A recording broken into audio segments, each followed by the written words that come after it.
संतान के रूप में कौन आता है? पूर्व जन्म के कर्मों से ही हमें इस जन्म में माता पिता, भाई बहन, पति पत्नी, प्रेमिका, मित्र शत्रु, सगे संबंधी इत्यादि संसार के जितने भी रिश्ते नाते हैं सब मिलते हैं, क्योंकि इन सब को हमें या तो कुछ देना होता है या इनसे कुछ लेना होता है।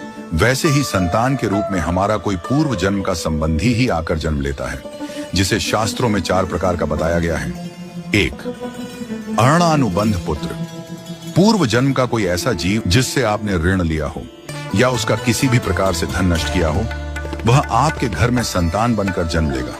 वह अपना धन बीमारी में या व्यर्थ के कार्यों में तब तक नष्ट करेगा जब तक उसका पूरा हिसाब न हो जाए। 2. शत्रुपुत्र। पूर्व जन्म का कोई दुश्मन आपसे बदला लेने के लिए आपके घर में संतान बनकर आएगा। बड़ा होने पर वह माता पिता से मारपीट, झगड़ा करेगा या उन्हें सारी जिंदगी किसी न किसी प्रकार से सताता ही रहेगा। वह हमेशा कड़वा बोलकर उनकी बेइज्जती करेगा और उन्हें दुखी रखकर ही खुश होगा। 3. उदासीन पुत्र। इस प्रकार की संतान न तो माता पिता की सेवा करती है, न ही कोई सुख देती है। वह उन्हें उनके हाल पर मरने के लिए छोड़ देती है। विवाह होने पर यह माता पिता से अलग हो जाते हैं और उनकी चिंता नहीं करते। 4. सेवक पुत्र। पूर्व जन्म में यदि आपने किसी की खूब सेवा की है तो वह अपनी की हुई सेवा का ऋण उतारने के लिए आपकी सेवा करने के लिए पुत्र बनकर आता है। जो बोया है वही तो काटोगे। यदि अपने माता पिता की सेवा की है तो ही आपकी संतान बुढ़ापे में आपकी सेवा करेगी, वरना कोई पानी पिलाने वाला भी पास न होगा।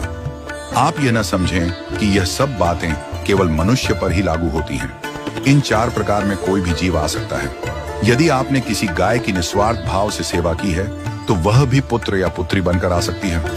यदि आपने गाय को स्वार्थवश पालकर उसके दूध देना बंद करने के पश्चात उसे घर से निकाल दिया हो तो वह ऋणानुबंध पुत्र या पुत्री बनकर जन्म लेगी। यदि आपने किसी निर्दोष जीव को सताया है तो वह आपके जीवन में शत्रु बनकर आएगा।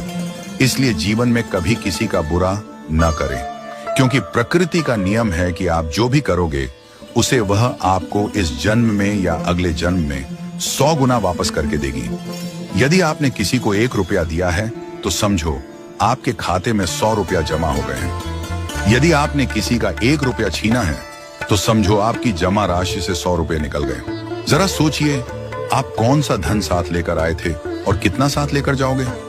जो चले गए वे कितना सोना चांदी साथ ले गए। मरने पर जो सोना चांदी धन दौलत बैंक में पड़ा रह गया, समझो वह व्यर्थ ही कमाया।